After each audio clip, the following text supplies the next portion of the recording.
Muy buenos días a los radioescuchas que nos sintonizan en las frecuencias de Telemetro Radio, a quienes nos ven por streaming a través de Metcon Go, así como en RPC Televisión, en señal de televisión digital terrestre, y a los miles que nos siguen en las plataformas de Telemetro Cuarto Poder en YouTube. Bienvenidos a la emisión de hoy, lunes 18 de marzo del año 2024. En materia internacional, la cosa sigue calentándose. El gobierno interino de los talibanes afirmó hoy lunes haber atacado varios centros militares de Pakistán ubicados en la frontera con Afganistán tras acusar a Islamabad de llevar a cabo un ataque aéreo en dos provincias afganas que dejó al menos 8 muertos.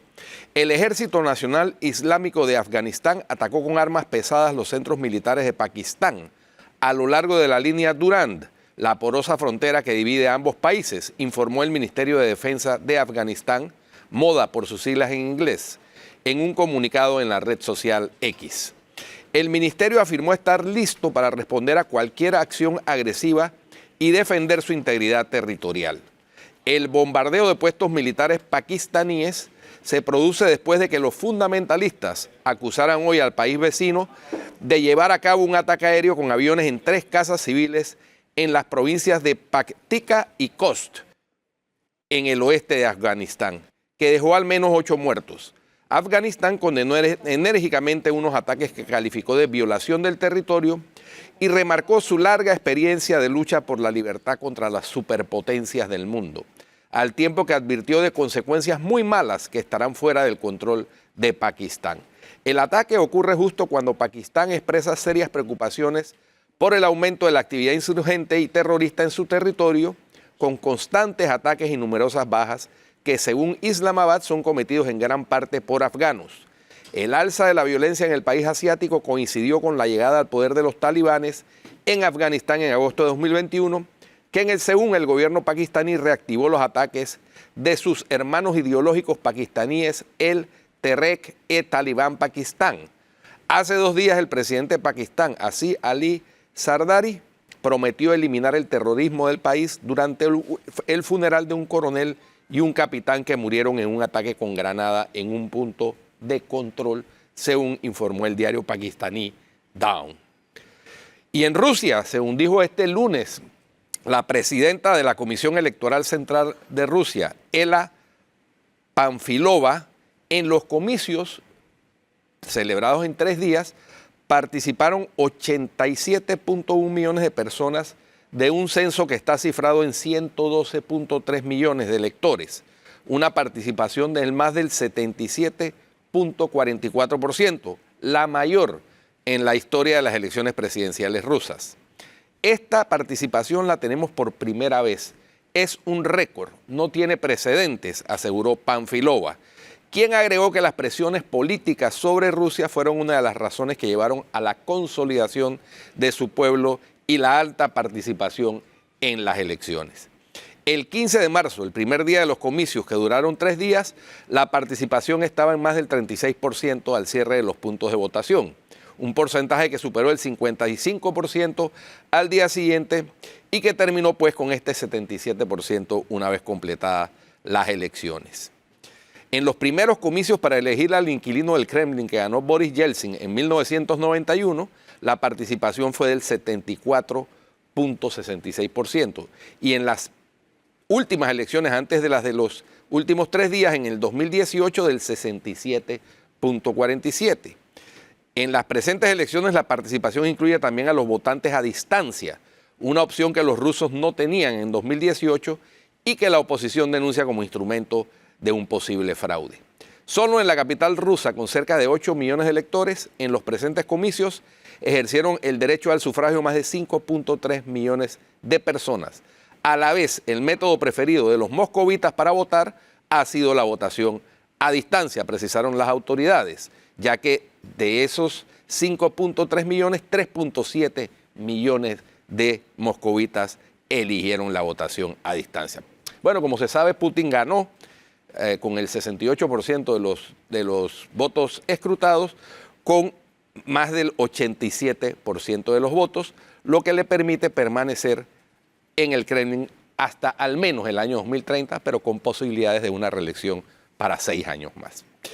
Por último, el Gabinete de Guerra de Israel acordó en la madrugada de este lunes enviar una delegación a Doha para conversaciones indirectas con Hamás a través de los mediadores Qatar, Egipto y Estados Unidos sobre una tregua temporal en la Franja de Gaza y un canje de rehenes por presos palestinos. La delegación, encabezada por el director del Servicio de Inteligencia, Mossad, David Barnea, recibió un mandato general para llevar a cabo negociaciones de forma indirecta, aunque algunas consideraciones deberán ser sopesadas y aprobadas personalmente por el ministro de Israel, Benjamín Netanyahu, y el ministro de Defensa, Yoav Gallant. El equipo liderado por Barnea pidió al gabinete tiempo y flexibilidad para poder negociar y mejorar el acuerdo y terminar de cerrar flecos sueltos, como el número de prisioneros palestinos que podrían ser liberados a cambio de rehenes israelíes, así como el aumento de ayuda humanitaria, según medios israelíes. Será la primera vez que un equipo de Israel y otro de Hamás participen en las negociaciones indirectas desde el inicio del Ramadán, hace una semana, después de que fracasaran los intentos de los mediadores de sellar un pacto previo al mes sagrado musulmán, que de momento se desarrolla sin incidentes en Jerusalén, pero con restricciones para los palestinos de Cisjordania. La primera etapa de estas negociaciones sería una tregua de 6 semanas que incluiría la liberación de 35 rehenes, mujeres, enfermos y ancianos, a cambio de 350 prisioneros palestinos. También incluiría el canje a 5 mujeres soldados por 50 presos que cumplen largas condenas por terrorismo por cada uno de los soldados liberados. Las tropas israelíes se retirarían en esa etapa de 2 carreteras principales de Gaza y permitirían que los desplazados vuelvan al norte. En la segunda fase, las partes declararían un alto al fuego permanente y Hamás liberaría a todos los rehenes vivos restantes a cambio de más prisioneros. Mientras que en la tercera fase, los islamistas entregarían los cuerpos de cautivos muertos a cambio de que Israel levante el bloqueo de Gaza y permita la reconstrucción. De momento, Israel ha descartado rotundamente un alto al fuego permanente e insiste en que reanudará su objetivo declarado de destruir a Hamás cuando expire cualquier acuerdo de tregua. Tanto el Gabinete de Guerra de solo 3 miembros como el foro más amplio del Gabinete de Seguridad se reunieron anoche para discutir la reanudación de las conversaciones en paralelo con protestas tanto en Jerusalén frente a la residencia del primer ministro como en Tel Aviv exigiendo un acuerdo para lograr la liberación de los rehenes. Eso es lo más importante en materia internacional, Flor. En materia nacional hay varias cosas interesantes sucediendo.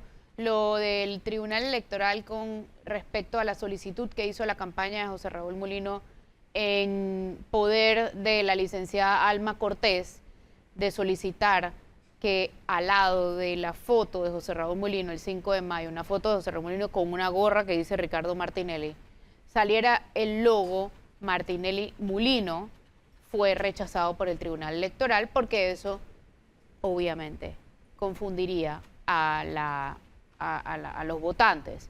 También les recordó, porque eso no es que es primera vez que se lo dice, pues en el fallo de inhabilitación está, les recordó que tienen que bajar toda la publicidad, vallas, cuñas, etcétera, donde esté mencionado o la foto de Ricardo Martinelli, porque no es candidato y nuevamente enreda el proceso electoral.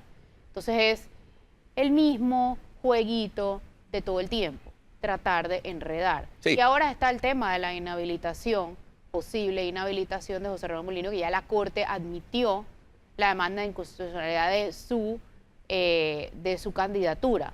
El punto es, no sé si escuchabas esta mañana, Guido, a José Miguel Alemán de la campaña de José Raúl Mulino hablar... De un grupo de apoyo legal, más bien. Sí, él estaba hablando esta mañana como parte del equipo legal de José Raúl Mulino en este tema sobre el artículo 143, numeral 3 de la Constitución, que dice que solamente al Tribunal Electoral le corresponde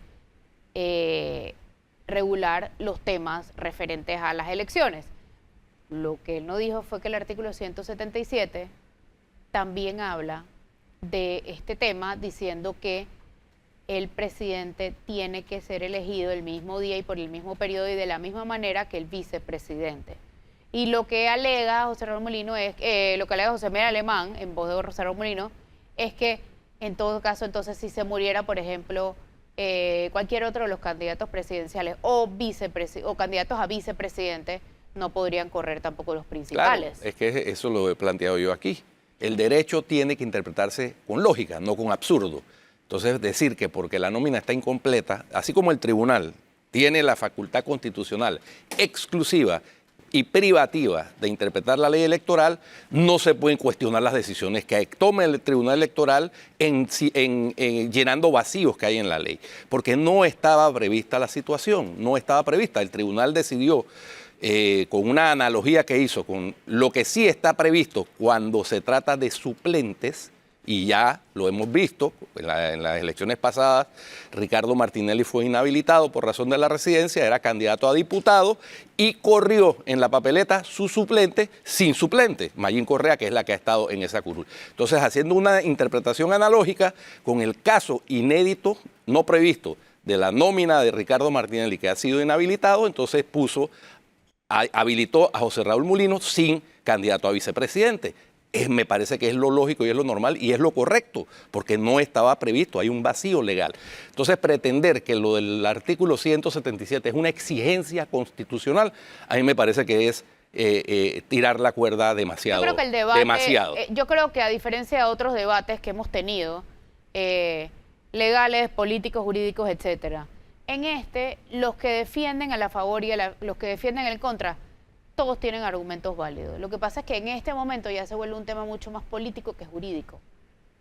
Entonces, sí, la discusión es de la conveniencia. Sí, pero también, Flor, también hay quienes defienden la supuesta exigencia constitucional porque no simpatizan con Ricardo Martinelli o con Raúl Mulino. Pero hay argumentos a favor y en contra y todos son válidos. En ese escenario no se debe entrar al hacer un análisis jurídico porque entonces queda politizado el análisis. Es correcto, ese es el punto justamente. Pero a mí no me simpatizan ninguno de los dos, pero yo tengo que ser serio en el análisis jurídico. Sí, pero tu análisis no, o sea, lo que te quiero decir es, hay quienes piensan a favor, hay quienes piensan en contra, y yo no creo que la verdad absoluta está de ningún lado.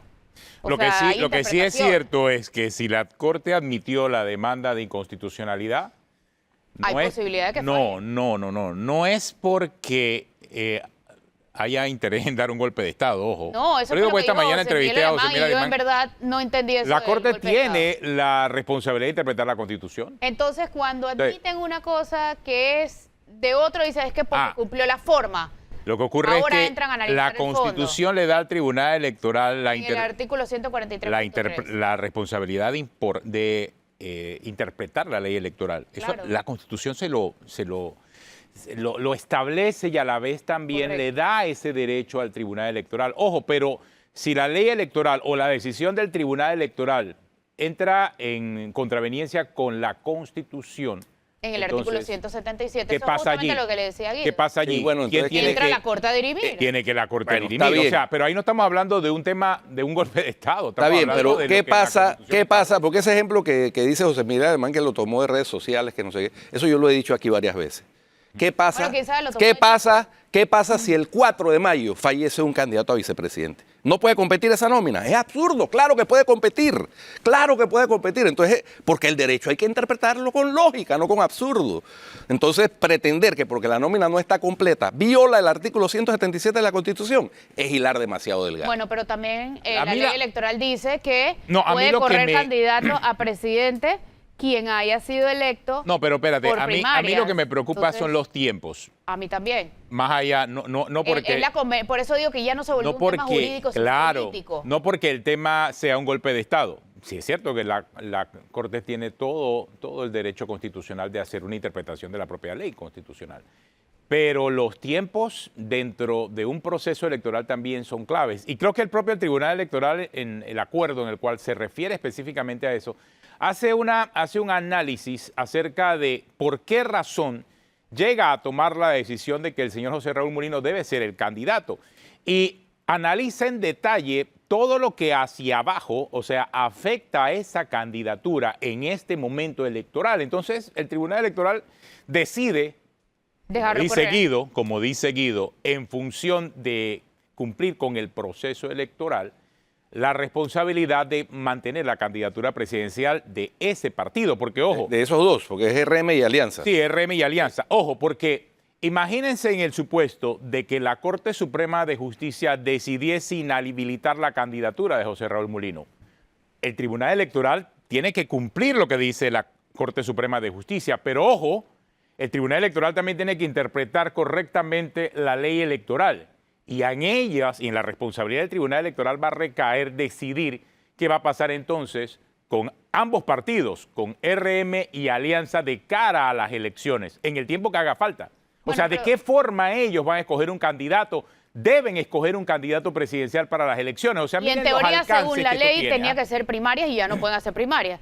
Pero yo sí quiero decir algo. Pero el en- Tribunal Electoral pudiese decidir Claro. qué camino tomar ante el hecho de que Claro. este procedimiento Porque- no está explícito. porque- O sea que el RM y Alianza, de acuerdo a lo que yo leí en los términos de la decisión que tomó el Tribunal Electoral, RM y Alianza van a tener un candidato a la presidencia. Claro, por Y esa supuesto, decisión hay que ver recae en el cómo Tribunal lo van a- Electoral. cómo lo van a conseguir. El tema es que independientemente del debate jurídico o incluso político, como se ha vuelto en este momento, quien nos llevó a donde estamos es la irresponsabilidad de un partido que postula a una persona que está esperando una condena. O sea, ellos llevaron eso donde estamos ahorita. Eso tampoco se puede quitar. Ellos están en este merecumbe porque ellos mismos lo buscaron. Eso sí, Bueno, ¿Sabes que la ley electoral sí prevé cuando fallece? así un es la única que es candidato? explícita. Sí, Es cuando lo único que fallece es un explícito. candidato, pero solo si fallece un mes antes de las elecciones. hasta el Eh, 5 de ¿no? abril. Y si Permite no, que se designe otro. Sí, eso le Entonces, ¿qué explicó pasa Osman si se Valdés. muere? ¿Qué pasa si se muere el 4 de mayo? sale Exactamente. en la papeleta. Es lo que explicó Osman Valdés. Por Mira, eso. hasta el ¿Y 5 quién de gana? mayo. Pero queda la nómina incompleta. Exacto. Claro, por ¿Y supuesto. quién gana? Ajá. Por supuesto, lo que te bueno. quiero decir es, la ley dice que hasta el 5 de abril, si hay fallecimiento, sale de la papeleta. Ojo, pero- Después del 5 de abril, sale en la papeleta. Ojo, como pero si de fuera igual vivo. manera, si así ocurriese, No. Guido, si así ocurriese, el Tribunal Electoral pudiese interpretar y decidir en función de qué pasa cuando ocurre después del mes. Porque si bien es cierto que la ley es explícita y dice hasta un mes, después de ese mes, como no aclara la ley qué va a pasar, No, dice que sale en la papeleta. no, espérate, recaería en manos del Tribunal Electoral decidir qué decisión se tiene que tomar. Esas son las decisiones que toma el Tribunal Electoral. Dice, por mandato constitucional. Artículo 363 dice, cuando se trate del fallecimiento del respectivo candidato y hubiere vencido el periodo de postulaciones, el partido podrá hacer nueva postulación hasta un mes antes de las elecciones. ¿Verdad? ¿Qué pasa si ocurre ¿Qué pasa si un mes ocurre después? un mes dentro de, o sea, ¿Quién toma esa decisión? un día antes? Porque alguien tiene que tomar la Bueno, decisión. El el Tribunal Tribunal Electoral. Electoral, O sea, según el artículo es lo 134 de la es lo mismo Constitución. que va a ocurrir aquí. O sea, si por alguna razón la Corte Suprema de Justicia decide inhabilitar al señor José Raúl Mulino, él va a pasar eso al Tribunal Electoral. El Tribunal Electoral va a decir, bueno, perfecto, no va el señor José Raúl Mulino, pero el Tribunal Electoral va a tener que decidir qué va a pasar con esa candidatura. Si va a haber candidatura de RM y ahora, el partido yo Alianza honestamente o no. pienso que los tiempos en esta ocasión no dan.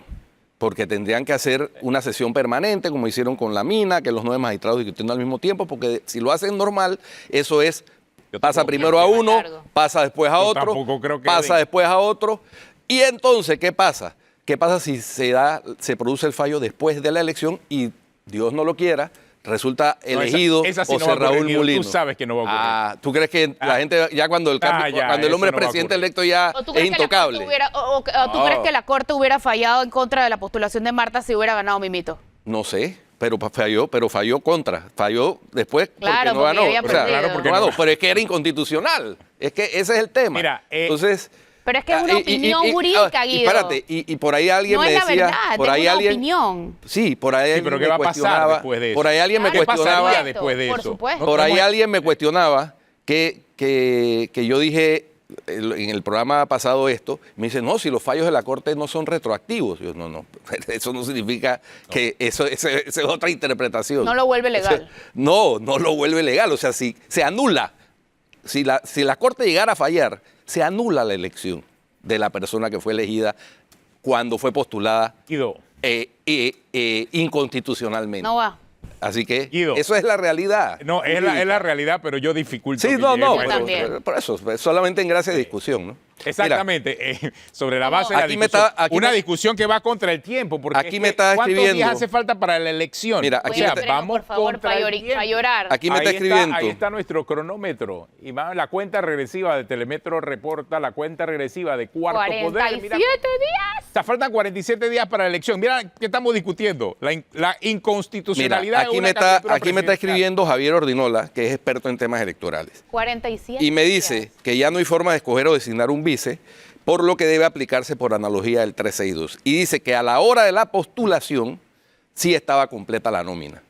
en relación con el 177. Lo que pasa es que la nómina se cayó con la postulación se cayó la postulación del Con la principal inhabilitación inhabilitado, pero la postulación sí cumplió con los requisitos si fuera un requisito que tenga que estar completa la nómina. Yo creo que hasta allá no llega el espíritu del 177. Al final ese tema es cierto que lo decide la Corte Suprema de Justicia. Ahí está el tema.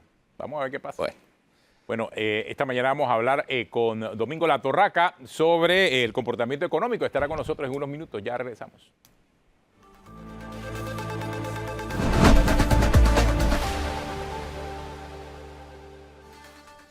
Continuamos aquí en Cuarto Poder. Vamos a ver cuál es el resultado del análisis económico que hizo Domingo La Torraca en un año electoral. Domingo, cuéntanos acerca de cómo ven las personas que entrevistas este año electoral, sobre todo la mayoría que son empresarios, gente que trata de echar el país para adelante. Buenos días. Buenos días, gracias. Y ya que ponen el contexto de dónde venimos, ¿no? Octubre, noviembre fue muy, muy duro debido a... Sí, todas las protestas que se dieron. Las protestas esas de los que quieren que les abran las cuentas bancarias. No, diciembre fue muy bueno. Enero tiende a ser relativamente lento debido a, digamos, a toda la actividad que se dio a finales de año. Febrero está medio flojo. Ya hay resultados mixtos. 210 empresas participaron en el sondeo. Y quiero resaltar aquí, porque cuando se habla de empresas, uno tiende a pensar en empresas grandes y gigantes. Pero 42% de las empresas que participan en el sondeo son micro, pequeñas y medianas empresas, ¿no? Empresas que tienen hasta 10 colaboradores o 25 colaboradores, empresas con ingresos que van desde 0 hasta $2,5 millones en ventas. También este mes tenemos una participación interesante de empresas de diversos sectores. 43 empresas del sector comercial, 26 empresas del sector financiero, 15 empresas del sector turismo, incluyendo hoteles, restaurantes y otras actividades. ¿Cuántas empresas más con respecto al mes anterior? Más o menos igual. Creo que el mes anterior fueron 220 empresas, ¿no? Estamos logrando que participen entre 200 y 225 empresas ya constantemente, ¿no? Así que eso es un... Y generalmente son las mismas empresas. Le enviamos esto a el mismo número de empresas. Lo publicamos en las redes para que cualquiera pueda participar, pero eso, digamos, la respuesta usualmente vienen de más o menos los mismos participantes, ¿no? Este mes tuvimos el indicador positivo de ventas, alcanzó un 43%, ¿no? Es decir, cuando hicimos las preguntas, ¿cómo estuvieron tus ventas con respecto al mes pasado? ¿Cómo estuvieron tus ventas con respecto al año pasado y qué esperas para el resto del año? 43% en promedio indicaron que tuvieron ventas mejores, tuvieron ventas mejores con respecto al año pasado y esperan mejores ventas. Este indicador es el más bajo del último año si quitamos octubre y noviembre, que son, digamos, unos outliers, como se dicen estadísticamente, ¿no?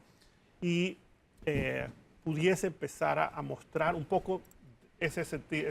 Sí, digo, los primeros meses siempre de un año electoral son lentos económicamente porque no se sabe qué va a pasar. Y en la incertidumbre en la que nos encontramos, peor todavía. Claro. Cuando todavía a 47 días estamos viendo que hay demandas de inconstitucionalidad, cuando vemos todavía todo lo que está, el asilo de Ricardo Martinelli, hay demasiada incertidumbre, ¿no? Ahora, enero tradicionalmente es un mes lento. El enero es un mes lento. Sí, y mejora en febrero por los carnavales y demás. Y marzo mejora más por la entrada de los niños a clases, etcétera. Ese es el ciclo económico. Este febrero fue inusualmente lento. Inusualmente lento, Bueno. así es. La política está A mí generando duró mucha como incertidumbre. 63 días. Eso fue 29. 29. Pero duró como 63 para mí. Ahora, a pesar de que los resultados muestran, digamos, una leve disminución, lo que sí, a través de los comentarios que recibimos, son, digamos, comentarios de decisión de echar hacia adelante, de ir hacia adelante, de empujar sus negocios, ¿no? O sea, que no hay, digamos, vamos a rendirnos, vamos a esperar qué pasa hasta después de las elecciones, sino hey, tenemos que echar hacia adelante el país. Pero aquí se puede mostrar en la pantalla ambos indicadores principales, tendencia positiva de venta y el balance neto de venta, que es la diferencia entre positivos y negativos, que se mantiene arriba de cero, que es, digamos, el neutral, pero en su nivel, digamos, más bajo en todo el año, con excepción de los periodos donde nuevamente tuvimos cierres de calle, ¿no? En cuanto a cuáles actividades mostraron mejores resultados, telecomunicaciones, finanzas mostraron excelentes resultados con unas tendencias positivas de 83 y 80%. El mes pasado más o menos eran los mismos sectores que les iba bien, ¿no? Así es. Y por otro lado, también estaba turismo en el mes pasado. ¿Y Turismo, ya esta vez no? esta vez no. Turismo mostró, vamos a ver, resultados mixtos. Sí, un poco bajos con respecto al resto del grupo. Y los sectores que no le fue tan bien, energía y bienes raíces. Y bienes raíces viene mostrando esto ya desde hace un par de meses. También les pedimos a los participantes que nos hagan sus comentarios, ¿no? Recibimos 56 comentarios y nosotros evaluamos si los comentarios son positivos o negativos. 36% de los comentarios fueron positivos, 14% neutrales y 50% negativos.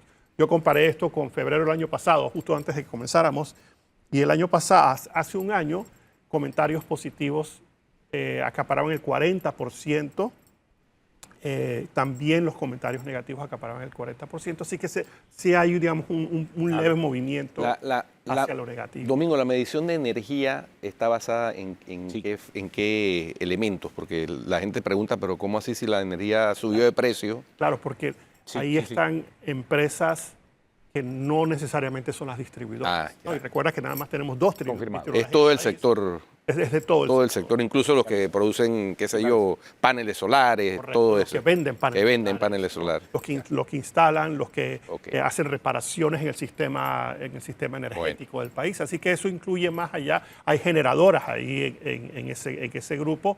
No están las distribuidoras. Oye, por ahí vi que a los carros no les ha ido mal para nada, el comercio de autos. Los vehículos están como 10% arriba, están por encima y nosotros les Curioso, ayudamos ¿no? a hacer las proyecciones. Ahora, eso tiene un fenómeno gigante, Guido, y es algo que se está moviendo en el sector de distribución de autos, son los autos chinos. Chinos, sí. ¿No? Estamos invadidos por autos chinos, muy bonitos, por cierto, son todos muy, muy bonitos. Es correcto. ¿Qué va a pasar con los repuestos de esos carros después? Bueno, tiene que venir con la venta de un carro. Obligatoriamente para el que distribuye el carro tiene que tener una postventa de servicios que incluye repuestos, mantenimiento, etcétera. Porque si Pero bueno, eso se va a dar cuenta los que compran los carros chinos. Claro, obviamente. tú sabes que la comunicación boca a oído en los compradores de carros es más rápida que en cualquier otro negocio. Ahora, lo que sí me preocupa, Domingo, es que si estamos por debajo del promedio, inclusive debajo del promedio antes que se dieran las protestas. Es correcto. Pero en Eso es turismo y bienes preocupante. raíces, sí. No, en términos generales. En términos generales. Y sobre todo en esos dos. Sí. La expectativa económica. No, y el peso de esos segmentos se nota en el promedio general. Sí. Claro, así es. O sea, Oye, lo que mueve realmente la ahí vi economía. ¿Pero por qué también- será? Ahí vi también, Domingo, que Bienes raíces. o sea, La pregunta es ¿por qué? Bueno, bienes raíces yo no estoy seguro, porque lo que yo estoy escuchando es que los precios se han estabilizado y hay una mejor, digamos, intercambio en esa industria de bienes raíces, por ejemplo, ¿no? vi que como una curiosidad incluyeron el tema de los debates Es correcto. en este sondeo, Sí. de los debates presidenciales, ¿no? Sí. Lo que pasa es que en el sondeo de febrero, que es nosotros lo escribimos, hicimos justo, lo redactamos justo después de... y aquí está el resultado y está buena la comparación entre un debate y otro. Claro, mira. entonces preguntamos, Sí. hicimos la pregunta, ¿qué les pareció el primer debate? Y entonces corrimos uno extraordinario Sí. despuesito, ahora en marzo, después del segundo debate. Y La pueden gente mostrar respondió, ¿cuánta gente respondió en uno y en el otro? 210, que son los del sondeo, y este otro lo corrí 24 horas y logramos 100 respuestas. No, sí, era para ver cuánta gente dejó de verlo, pero en verdad no es No, de comparable. 210 a 100, el Por eso, 50%. exacto, no, pero en el no lo vi, que es 15%, en el segundo es 4%, No, no es lo que comparable. pasa es que no es comparable. Claro. Lo que es comparable por la base. Sí. Sí. Y Pero en digo, general, y esto lo corrobora, yo sí he visto mejores comentarios del segundo que del primero. Claro, el formato fue Metodología. mucho mejor, la metodología fue Sí. mucho mejor. Y creo que puede servir de base para la metodología futura de los debates que vienen como tal, ¿no? Así es. Y ahí lo demuestra. Ahí Digo, hay está cosas de la metodología que yo todavía no he entendido. Sí, pero al final el resultado es lo que vale. Por Y en el supuesto. resultado la gente vio más debate, en Eso el sí. segundo que en el primero. Se vio más intercambio, sí. Mejor formato, mejores propuestas, todavía queda el interrogante de cómo, ¿no? Ahora, eso puede estar muy asociado al poco tiempo, ¿no? Digamos, difícilmente tú puedes explicar cómo vas a resolver el problema estructural que tiene la Caja del Seguro Social en varios de sus programas. No, pero si manejas bien el tiempo, puedes dejar una idea más clara de lo que quieres hacer. Pudiese ser, sí. Sí. Ahora, sí hay una diferencia importantísima entre el primer y segundo debate en cuanto a la calidad de... En cuanto a la calidad de lo que vieron las personas al momento en que los candidatos estaban intercambiando. Exacto, no es un tema de producción, o sea, no es un tema de moderadores, no es un tema de temas. No, es que el formato lo pone el Tribunal Electoral, ojo. Por eso. Sí, el formato lo pone el Yo creo Tribunal que va más allá de lo que la gente piensa que es. No es moderadores y no es producción. Ahora, yo creo que es importante reconocer, digamos, que el Tribunal Electoral se atrevió a hacer claro. Yo creo que ese cambio ha sido muy bueno. Ese cambio fue positivo y yo creo que, como tu encuesta lo dice, así se refleja. Sí, y en este último, los muchachos de ASPADES tuvieron una participación, incluso en el formato, ¿no? Que fue negociado y acordado con el Tribunal Electoral. Y fue, me pareció que muy interesante. Súper interesante. En la segundo sondeo que hicimos después del segundo debate, hicimos 7 preguntas. ¿Quién te pareció que quedó de primer lugar? ¿Quién te pareció que quedó de segundo lugar? Y los resultados son Lombana, Melitón Arrocha y Martín Torrijos, digamos, quedaron en ese orden. En ese orden. ¿Y en qué porcentajes? Lo tengo, te lo paso, pero lo tengo. Fueron, digamos, bastante contundentes, ¿no? Digamos, y acuérdate que hice 7 preguntas. ¿Quién quedó de primero? ¿Quién quedó de segundo? ¿Hasta quién quedó de séptimo? ¿No? Así que... ¿Dijiste Lombana, Melitón? Ricardo Lombana, Melitón Arrocha, Martín Torrijos en las 3 primeras posiciones. Okay. Bueno, gracias Domingo por acompañarnos. Tenemos una pausa. Regresamos aquí en Cuarto Poder.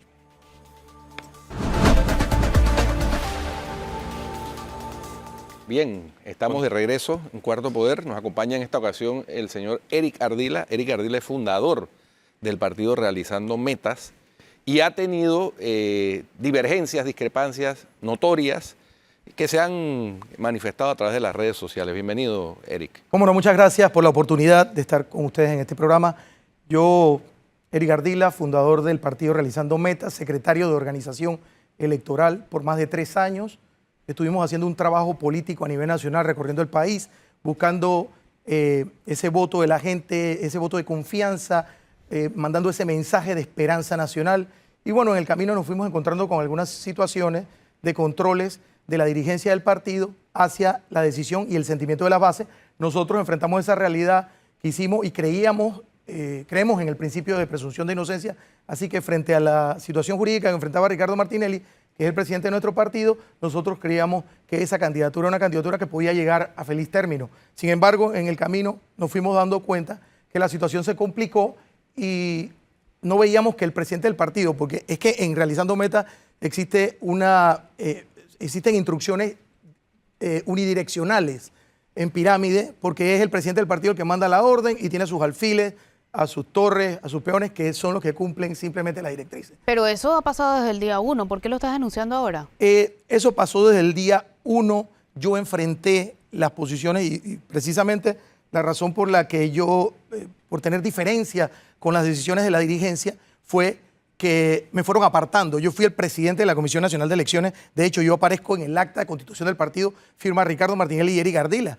¿Por qué? Porque yo era el que tenía agite político más fuerte. El secretario general, Luis Eduardo Camacho, se mantenía cerca de Ricardo Martinelli. Ricardo Martinelli no caminaba con los líderes del partido. A mí me tocó recorrer todo el país para enfrentar esa realidad, sentir de viva voz qué pensaban nuestros miembros. Él no caminaba con los candidatos de RM, pero sí caminaba con Yanivel Ábrego. Esa fue una de las críticas que las bases tenían y que yo representaba esa voz de las bases. La gente decía, pero con nosotros no caminó, sin embargo, se abocó a una campaña de Yanivel Ábrego de frente a apoyarla, a respaldarla, cuando eso no se trataba de una situación de nuestro partido. Pero después de la reserva, nosotros tuvimos un enfrentamiento directo con las decisiones de la dirigencia. Yo fui sacado de una manera irregular de la Junta Directiva, toda vez que yo disentía de la posición de la dirigencia. Ahí existen muchos controles, manipulan con las herramientas que se tienen, así que estuvimos haciendo y siempre respetando la voz de las bases. Miren, Pero la pregunta es, ¿por qué ahora lo denuncias? Si esto viene pasando desde hace mucho tiempo, ese es un partido que nació chueco, entonces ¿por qué se iba a enderezar en el camino? Yo creo que eso es una posición un poquito radical. No nació chueco. La esperanza del pueblo panameño y de las personas que creímos en Ricardo Martinelli como una figura, fue la figura que fue fuente de inspiración para nosotros en la creación de un partido, es una masa de más de 230.000 personas que tienen una posición totalmente distinta a la directriz de lo que se está llevando ahora. Nosotros no podemos calificar al partido. Pero es que lo único que cambió ahora, Eric, es que él no está pudiendo correr. No, lo que cambió en el camino fue que precisamente se tomaron decisiones en contra de la dirigencia, pero se fue preparando, durante todos estos años, se fue preparando el camino para que los líderes no pudieran opinar en base a un terrorismo, a una persecución, a una amenaza constante dentro de la organización. Es que cambiaron los personajes, pero no el modus operandi. No, definitivamente que los personajes no cambiaron, los personajes son los mismos. Nosotros hoy en día tenemos una situación, una encrucijada que se encuentra. Sí, pero cambiaron en cuanto a ti, por ejemplo. No. Pero al principio, si tú eras un hombre de confianza, tú estabas viviendo en ese momento lo que están viviendo hoy los que están cerca de él. El liderazgo no depende de un cargo político. Yo sigo siendo líder del partido por el trabajo que se hizo, por la conexión que se tiene con las bases.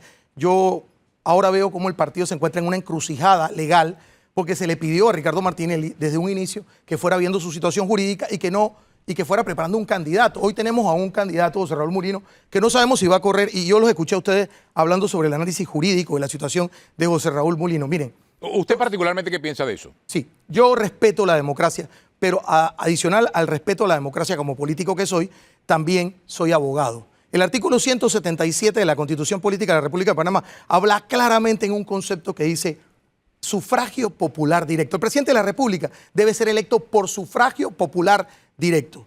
¿En qué parte de este cuento, de esta historia, el señor José Raúl Mulino, a quien considero que es una persona capaz de gobernar este país, porque es un hombre que tiene un agite político históricamente en este país, y creo que es la persona con el carácter, con la decisión, pero que llegó de una manera tortuosa a esa designación de a dedo de Ricardo Martinelli, quien lo coloca a él como el candidato que va a suplantarlo?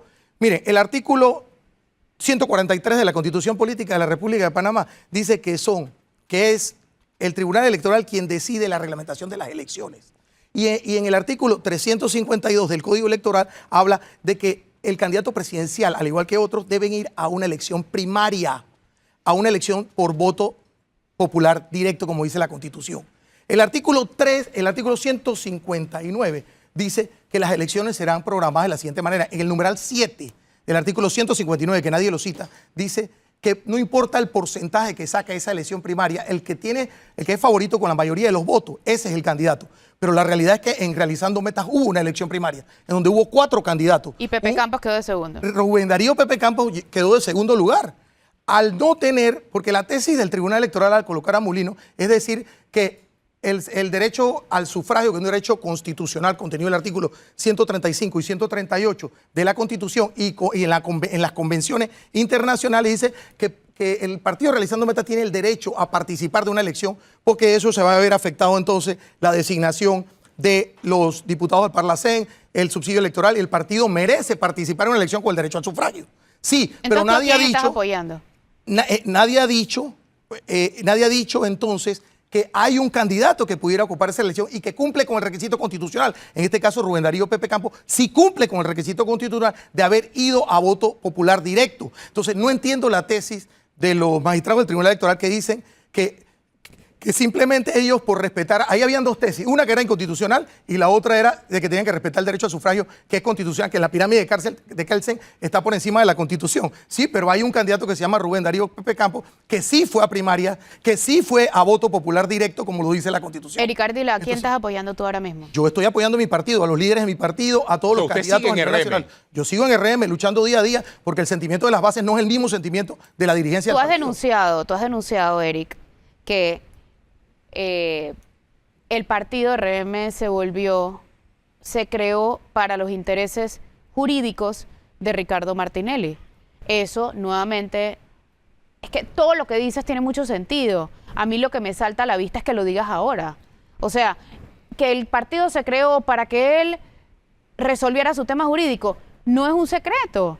O sea, a través de las elecciones, las fechas de las elecciones se inventaba hasta elección de perros y gatos, para tener fuero. ¿Tú nunca viste mal eso? ¿Lo viste mal ahora? Vuelvo al principio de presunción de inocencia. Si simplemente se hubiese tratado una persecución política, que hoy entiendo y respeto la institucionalidad del país, porque considero que con una sentencia en firme se determinó, y las autoridades determinaron que en efecto se cometió una acción delictiva, pero yo respetaba el principio de, mientras no haya una sentencia en firme, Sí, se pero, podía considerar pero eso que pudiera no haber era una corrido actuación. mucho tiempo. De hecho, eso es tema ahora mismo y no hace 2 años o 3 por los recursos que metía Ricardo Martinelli constantemente. De hecho, el caso de New Business se pospuso 9 meses la audiencia por un fuero inexistente.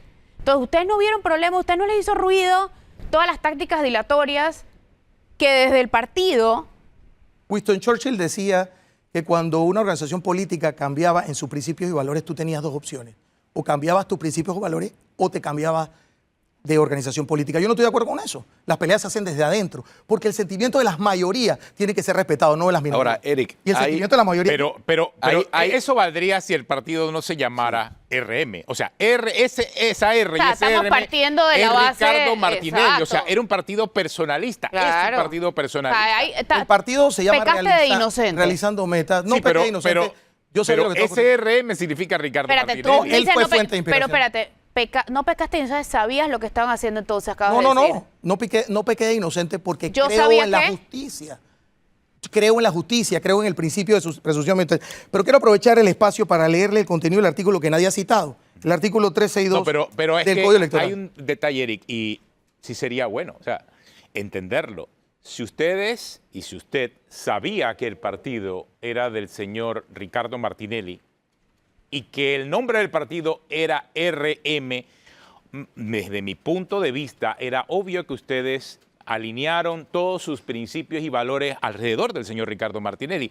¿O me equivoco? Mira, O sea, las personas que estaban firmando en RM sabían que ese partido era de Ricardo No, Martinelli. el Ahí partido, no hay duda. yo creo que hay un error en considerar que el partido pertenece a alguien. El partido se formó favor. con el recurso de cada uno de los líderes que Es caminaron que, no, este país. es que la plata es lo de menos. Es que en la fuente de inspiración de toda Oye, un organización... partido que se llame Toda RM. organización tiene la inspiración en un líder. El líder de en ese momento era Ricardo Martinelli porque había gobernado y No, y había sigue traído siendo, cosas perdóneme, positivas. sigue Sigue siendo, siendo. que no nos guste, Bueno, pero sigue siendo el líder. Pero sí, ¿saben por qué sigue siendo? Porque nosotros mismos somos los que permitimos que se violente la institucionalidad del país. Cuando permitimos que un señor, desde el asilo donde se encuentra, con una condena en firme, saque el dedo desde el lugar donde se encuentra y designe un candidato presidencial. Y hoy en día hay muchas personas aquí que opinan que ese candidato presidencial tiene legitimidad. ¿Cómo es posible? Miren lo que contiene el artículo Pero, señor 362. Eric, disculpe. Lo que ocurre es que. pero es que el Mulino fue ratificado Sí, por el fue directorio. ratificado por el Ratificado directorio del como partido vicepresidente, candidato no a como candidato vicepresidente.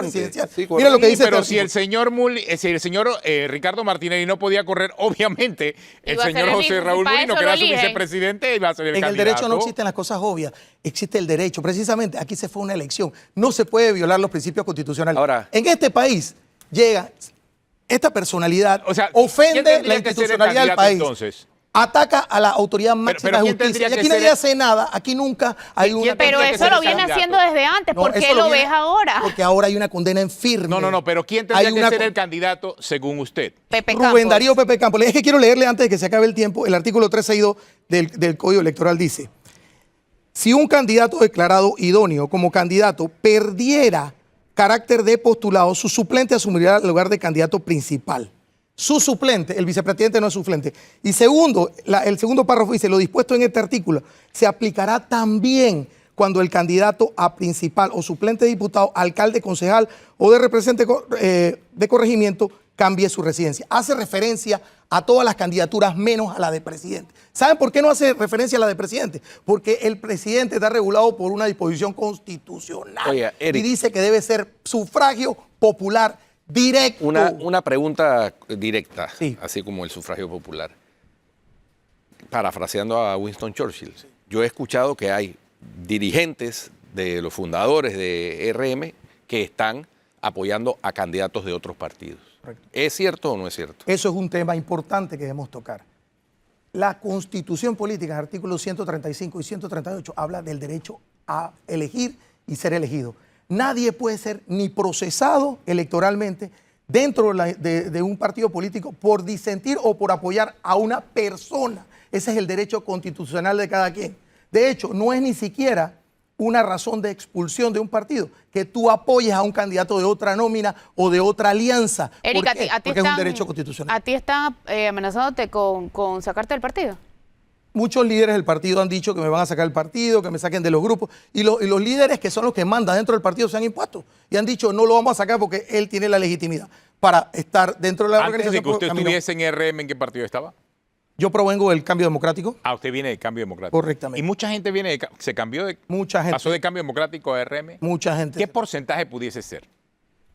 El porcentaje, bueno, yo lo traduzco con estadísticas. Sobre todo usted que conoce a esa gente que se inscribió. Cuando tú analizas la elección primaria donde Ricardo Martinelli fue electo como candidato presidencial de RM y ves los porcentajes ahí, tú puedes darte una referencia. Sacó el 25% de los votos. La legitimidad de Ricardo Martinelli dentro de la organización es del 25%. ¿Ves entonces que el problema no es la inhabilitación? ¿Ves que viene desde antes, igual lo estabas apoyando? 25% no es la mayoría Eric. ni cerca.